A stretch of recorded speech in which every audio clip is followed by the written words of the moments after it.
Today, we're going to be talking about Black people. Specifically, we're going to be talking about what Mormonism and Darwinian evolution teaches and has taught about Black people. Let's get into it. As a disclaimer, this video is going to contain things that are very disgusting, so proceed at your own risk. And as a further disclaimer, most Mormons today are not taught this, so don't assume that Mormons are just racist or anything like that. This is something that was taught by their church that most Mormons are not going to be aware of, but that's why I'm going to give you the specific citations. That way, you're capable of seeing that I'm not lying and that this is actually what they taught and actually what they secretly do officially believe as doctrine. So let's back up and give a little bit more biblical information here.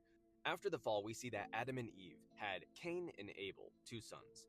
Cain unalived his brother Abel. As a result of this, God was going to punish him. Now, the punishment for committing that act of unaliving someone is for yourself to be put to death and unalived.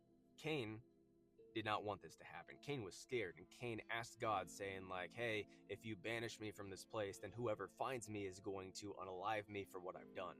So God tells Cain, okay, I'm going to put a mark on you. That way, anyone who sees you will know not to touch you and not to harm you. Otherwise, they're going to suffer your penalty, your payment, your punishment. They're going to suffer that which you deserve 7 times over if they take your life.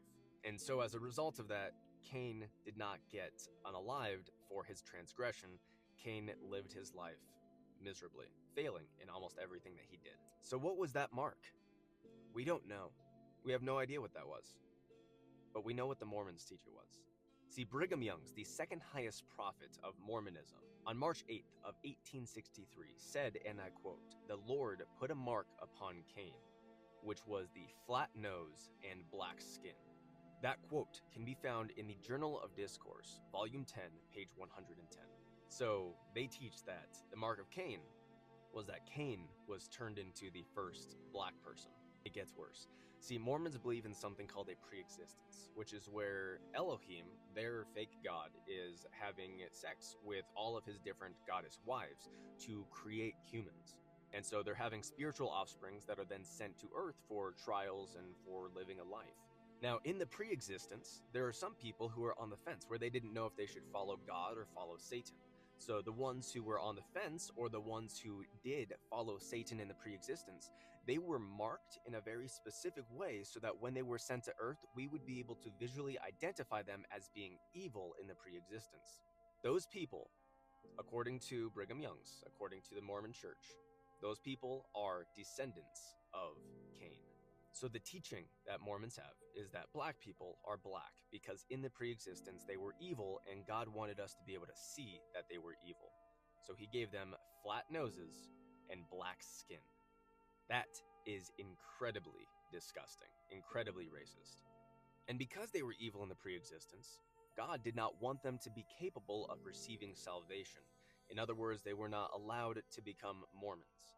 Until June 8th, of 1978. The announcement came immediately changing the rule because they claimed that God changed his mind about black people. Now, if you remember the video that we did about the eunuch and Philip traveling together, that was an Ethiopian eunuch. That was a black man who became a Christian and was baptized by Philip. So, the Mormon Church? That's a bad thing. That is not a Christian church in any way, shape, or form. And they actually started teaching that if a black person becomes a Mormon after that day, after June 8th of 1978, if a black person enters into the priesthood, if they become a Mormon, then their skin is going to start to turn white. That is so wrong. But as racist as all of that is, that's not nearly as racist as what Darwinian evolution actually teaches. See, Darwinian evolution, saying that we evolved, primarily that we, as humans, evolved most directly from monkeys. In The Descent of Man by Means of Sexual Selection by Charles Darwin, this was essentially the sequel to The Origin of the Species. Darwin said, and I almost quote, "It is obvious that the black person is still mostly monkey. This is apparent due to the length of their femurs and the size of their noses." See, what Darwin actually taught, what evolution actually teaches, is that the darker your skin color is, the closer you are to being subhuman. So at least with Mormonism, they still teach that black people are people. But Darwinian evolution teaches that black people are still mostly monkey and have not evolved nearly as much as white people. This is absolutely disgusting and racist. The quantity of melanin in your skin is absolutely not going to determine anything about you. It has nothing to do with anything. But whenever you have very racist people who hate God or hate the God of the Bible and they try to create new gods, they're obviously going to be expressing their racist tendencies. So Darwin, he actually said if a single-celled organism is later discovered, then that would disprove everything that he had ever theorized. So Darwinian evolution, by Darwin's own standard, has been disproven. See, the color of your skin is not based on how much you've evolved. The color of your skin is simply a ancestral adaptation that is based on the climate that your people are living in. This is why you see people who live in colder, cloudier areas, they're going to be paler in complexion. Whereas people who are in the sun more frequently for generations, their skin is going to adapt to that and they're going to produce more melanin to protect them from it. This is why black people do not get skin cancer nearly as often as white people do. Their skin has naturally adapted to be able to protect them from the sun better. That's it. There is no distinction between white people, black people, Mexican people, Asian people. Everyone is simply slightly different in color and appearance based on the regions that they've been living in, because adaptation, that microevolution, the only real kind of evolution, there's 6 different kinds, 5 are impossible. That is the only real kind, which is just adaptation. That doesn't take millions of years to happen. That can occur within a single generation.